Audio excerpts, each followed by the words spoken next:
kejadiannya adalah ketika seseorang itu meninggal dunia, sebelumnya kita harus mengerti di dalam hadis riwayat Barra bin Azib, manusia itu ketika telah meninggal dunia, sebelum dia meninggal dunia dia melihat kumpulan para malaikat-malaikat. Kalau dia adalah orang yang mukmin, para malaikat yang datang kepadanya adalah malaikat-malaikat yang berwarna putih, pakaiannya cerah, membawa kain kafan dan membawa minyak wangi dari surga. Hadis yang diriwayatkan Barra bin Azib, idza kanal mu'min fi inqita'i minad dunya nazala ilaihi malaikatun minal malaikah ma'hum kafanun min aqfanil jannah wa hanutun min hunutil miski. Sesungguhnya kalau orang iman yang beriman itu akan meninggalkan dunia, maka datang kepadanya para malaikat putih, pakaiannya rombongan, sejauh mata dia memandang. Makanya perhatikan orang-orang ketika akan meninggal dunia, apabila dalam keadaan sakit, tidak melihat ke kanan, tidak melihat ke kiri, tidak melihat ke bawah. Ada nggak kita ngelihat orang sakit melihat ke bawah? Dia selalu melihat ke atas. Karena pada dasarnya para malaikat itu ada. Fajalasu ingdamuddil basar. Rasulullah SAW berkata, para malaikat yang datang itu, maka kemudian mereka itu datangnya duduk sejauh mata memandang. Kalau kemudian apa yang dilakukan Ustaz, kalau orang sudah melihat ke atas, ditawari apa-apa sudah tidak pingin, Pak ini ada 1 miliar, dia nggak gores. Pak rukonya gratis, dia nggak ngelihat. Maka itulah tanda sakaratul maut, ketika dunia itu sudah rasanya itu sudah hambar. Maka kemudian yang kita lakukan apa? Talqin, tenangkan, ditenangkan. Karena apa? Dia melihat peristiwa besar, jangan paksa dia untuk kemudian memahami kita. Nangis-nangis ngomong, Pak tolong dong lihatin saya, lihat saya sebentar Pak. Nggak usah. Kalau sudah semacam itu, sesedih apapun, bukan itu yang kita ucapkan. Tapi yang kita ucapkan apa? Talqin, lakinu ala mautakum la ilaha illallah. Talqin, orang yang akan meninggalkan di antara kalian itu la ilaha illallah. Di sebelah mana Ustaz? Sebelah kanan. Mentalkinnya lembut, tidak usah buru-buru. La ilaha illallah. Berikan waktu jeda supaya dia mencerna kalimat yang kita sampaikan. La ilaha illallah, supaya dia mencerna kembali. Jangan buru-buru. Kalau dia sudah mengucapkan la ilaha illallah, sudah, jangan diajak ngomong lagi. Jadi kemudian la ilaha illallah terakhir. Kalau sudah betul-betul terakhir, tidak usah kemudian dia apa-apain lagi, sudah minta sama Allah supaya dicabut dalam keadaan yang baik. In kanal wafatu khairun lahu, kalau kematian itu baik untuknya, wafatkanlah. In kanal hayatu khairun lahu, kalau kematian itu baik untuknya, hidupkanlah dan sehatkanlah.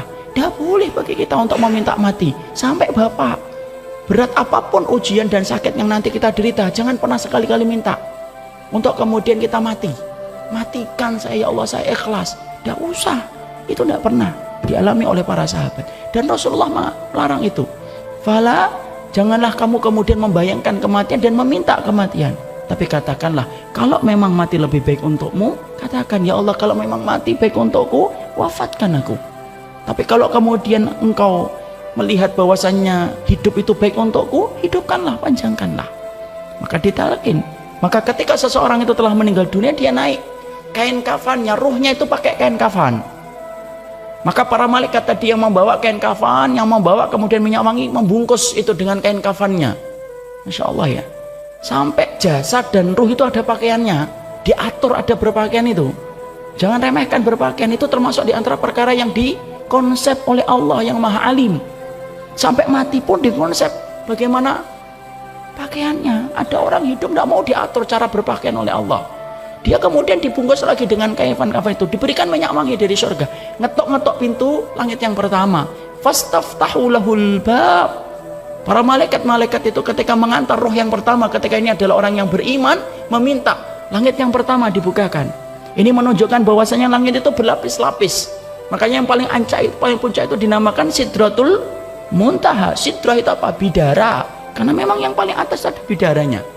Meminta langit yang pertama dibukakan. Ketika mereka melihat orang yang beriman pulang kepada Rabbnya, maka para malaikat-malaikat itu kemudian berkata, Manir ruh hadal tayyib. Siapa ini pemilik ruh? Disebutkanlah nama yang terbaik yang pernah dia miliki ketika hidup di dunia. Rame langit itu sampai nembus langit yang ketujuh, minta dibukakan. Kemudian Allah bersabda, Allah berfirman, fa'iduhu ilal ardi, kembalikan dia ke bumi. Disitulah aku kemudian menciptakannya dan disitulah aku akan membangkitkan kembali. maka dikembalikan oleh para malaikat itu, lalu kemudian bersemayam ke dalam jasadnya. Itulah proses kematian. Kalau sakaratul mautnya lama, Ustadz, sabar, jangan ditinggal. Disitulah ujian betul-betul berat ketika seseorang itu berada di ujung kematiannya. Jangan ditinggal, terus talqin sampai kemudian dia menghadap kepada Allah. Kalau kemudian matanya terbuka setelah dia meninggal dunia, tidak usah ngomong apa-apa, cukup Allahumma firlahu warfa' darajatahu fil ilin. Ya Allah, semoga engkau ampuni, engkau angkat derajatnya, sudah, tutup matanya.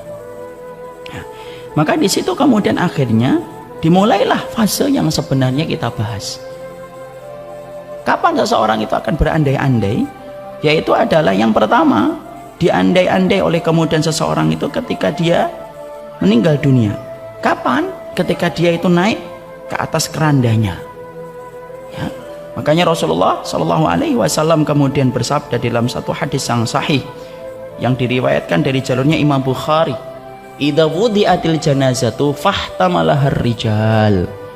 Kalau kemudian jenazah itu sudah diangkat, lalu kemudian sudah diletakkan jenazah dan diangkat laki-laki, maka apa yang kemudian diandai-andaikan oleh si mayat? Fa in kanat salihatan qalat qaddimuni.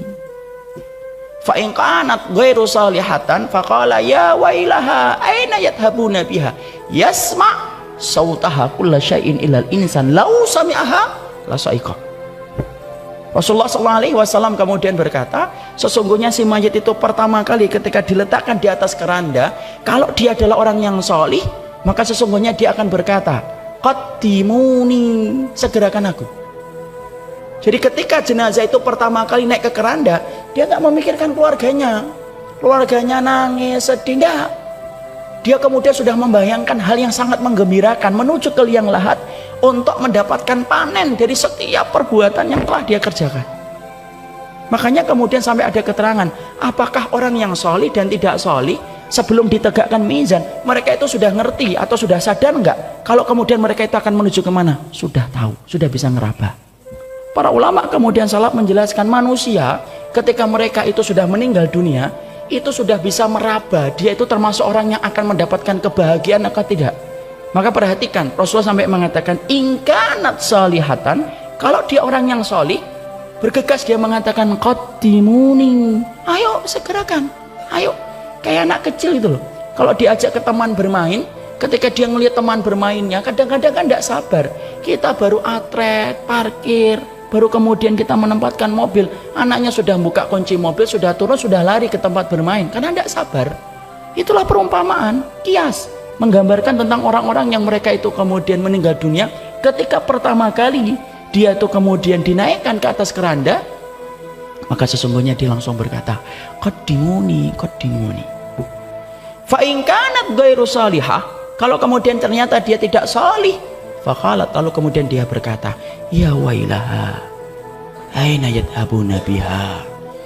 Dia dalam keadaan ketakutan, lalu kemudian dia berkata, ini kemana, celaka sekali. Dia ngomong kepada orang-orang yang ngangkat dia, hei, ini kemana, celaka sekali kalian ngangkat saya ini, mau kan ajak kemana kalian ini? Sampai kemudian Rasulullah mengatakan, yasma sautaha, didengarkan itu suaranya oleh setiap orang. Lau sami ahal insan, kalau suara itu mampu didengar oleh manusia, la sa'iqa, manusia itu pasti akan pingsan mendengar suara jeritannya. Jadi Allah itu membatasi pendengaran kita, itu hikmahnya besar. Kalau kita pendengaran kita dibuat tanpa batas, tidak bisa tidur, karena ketika kita tidur dengar penduduk kubur sedang disiksa. Kalau kita pendengarannya kemudian tidak dibatasi, kita tidak bisa tidur ketika kita mendengar ada orang yang jerit-jerit ketika baru meninggal dunia, ketika dia protes, dibawa kemana saya?